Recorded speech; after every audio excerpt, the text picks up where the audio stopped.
আসলাম মায়ের রান্নাঘরে। আশা করি আপনারা ভালো আছেন। আলহামদুলিল্লাহ আমিও ভালো আছি। আজকে রান্না করবো হলো শিং মাছ দিয়ে করলা দিয়ে আলু দিয়ে একটা ঝোল পাক করবো। দেখেন কীভাবে করি। তেল দিয়ে দিলাম, কড়াই বসাই দিছি। এখন করলা আলু দিয়ে একটু ভেজে নিব।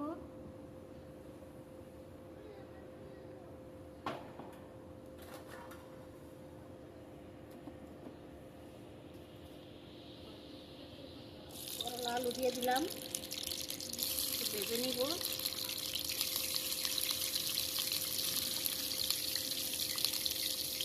সামান্য একটু লবণও দিয়ে দিব,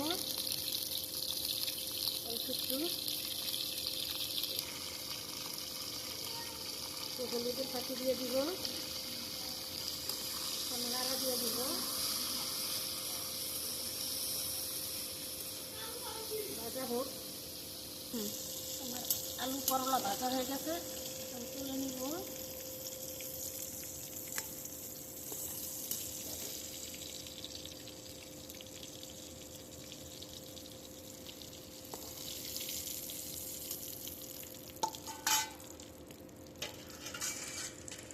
এই তেলের ভিতরে আমি রান্না করবো। কাঁচামরিচ দিয়ে দিলাম, পেঁয়াজ দিয়ে দিলাম,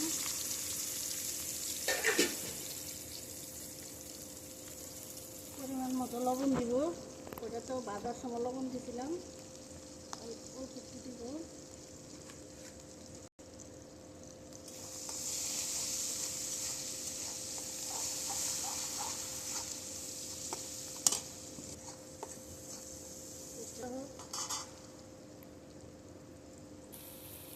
পানি দিয়ে দিব কষানোর জন্য। 1 চামচ মরিচের ফাঁকি দিয়ে দিলাম,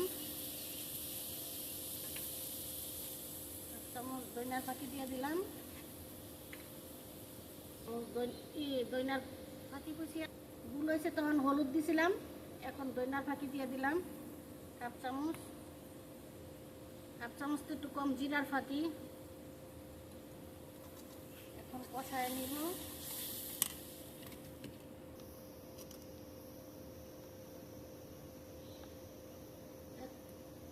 1 চামচ থেকে কম আদা রসুন বাটা দিয়ে দিলাম।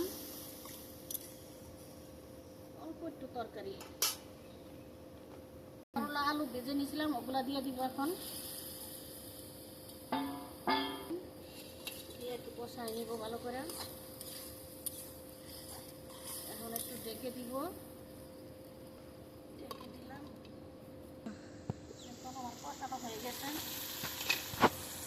এখন মাছ দিয়ে দিব। তেল ছেড়ে দিচ্ছি।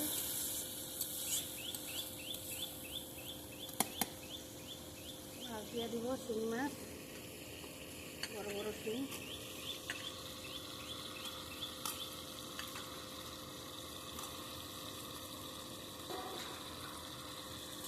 মাছ দিয়ে একটু কষাই নেব, রেখে দিব না।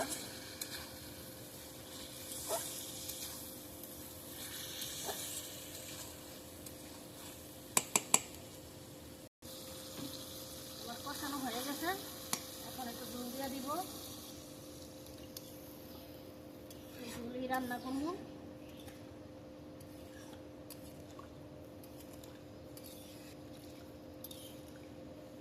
দিব না, রেখে দিব। কিছুক্ষণ পরে চলে আসলাম। ধনিয়া পাতা দিয়ে দিব, বিলাতি ধনিয়া পাতা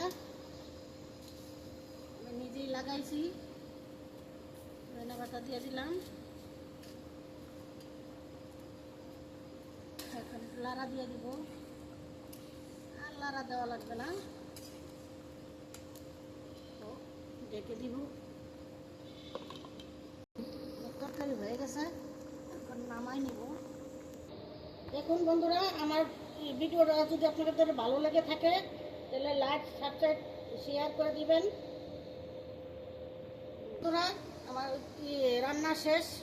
তরকারিটা কত সুন্দর কালার হয়েছে। যদি আপনাদের ভালো লেগে থাকে তাহলে লাইক, সাবস্ক্রাইব, শেয়ার করে দিবেন। আশা করি আপনারা কোনো ভুল ত্রুটি হয়ে থাকলে শেয়ার করে জানাবেন।